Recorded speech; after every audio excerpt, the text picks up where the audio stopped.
मेरा नाम इसमें जबीन है। डॉयचे वेले के लिए एज आ मल्टीमीडिया जर्नलिस्ट काम करती हूँ, लेकिन मुझे फख्र है कि मैं एक औरत हूँ और इस तहरीक का हिस्सा औरत मार्च के नाम से मनाते हैं।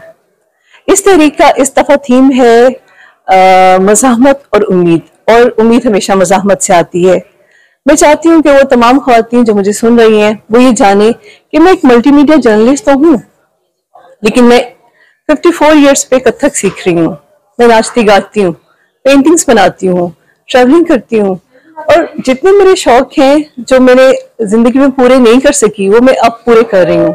तो ये हमारा हक है कि हम अच्छी जिंदगी जिएं।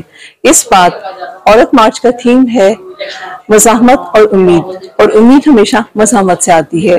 और मैं चाहती हूँ कि मेरा ये पैगाम उन तमाम ख़वातीन तक पहुँचे जो घरों में अपने दिल में अपने शौक पूरे नहीं कर सकती सिर्फ इस बिना पर कि उनको इजाजत नहीं है या लोग क्या कहेंगे।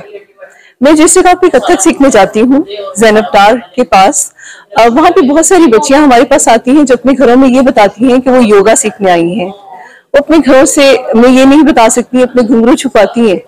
उसकी वजह यह है कि हमारा मुआशरा उनको जीने का हक नहीं देता और हमारी ये जो तहरीक है ये उस वक्त तक जारी रहेगी जब तक ख़वातीन अपना ये हक हासिल नहीं कर लेती। वो जिस तरह जीना चाहती हैं वो उस तरह जिए। अपनी इस तहरीक को, इस लोकल तहरीक को बैनुल अक़वाम से जोड़ेंगे।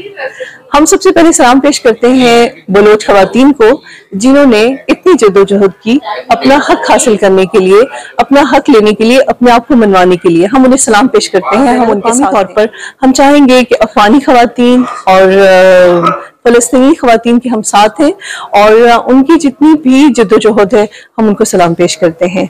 और हम उस वक्त तक अपनी तहरीक को जारी रखेंगे जब तक कि पाकिस्तान की, पूरी दुनिया की हर खातून को उसका पूरा हक नहीं मिल जाता। शुक्रिया।